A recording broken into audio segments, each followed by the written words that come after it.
Some of them struggle with what I would call like perfectionism, so they really want to be intentional and present with their kids, and they really want to see success, right?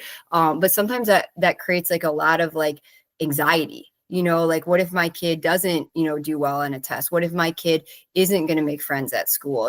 What if I'm, parenting them and focused on all these negative things that happen during the day, And so I think that actually can be really hard for moms that are high flyers, because they want to see their kids be successful, but they also want to feel successful as a parent. And when parenting, it's really easy to feel, guilty. Maybe they had a long work day and weren't able to spend the time that they wanted to, right?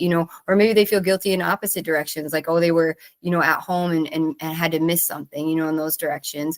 And so one thing with a lot of moms that I work with that we talk a lot about is, if they could create a situation where their inner voice, right, where they talk to themselves about the way that they parent, the same way that they would want their kids to talk to themselves, that's a much different way of thinking about it, right? Because you'd want your kids to be like, hey, you're doing great. Like, even though that was hard, or, you had to go through that today, like you tried your best and you did a great job, but I think moms that have that and they're really, intentional with that, with the processes, they have a difficult time giving themselves like encouragement in it. It's a lot of like, oh, I should have done this or I should have done that type of thing. So a lot of the high flyer moms, it's more about like helping them to see what they're doing in more of a positive mindset versus like that critical inner voice.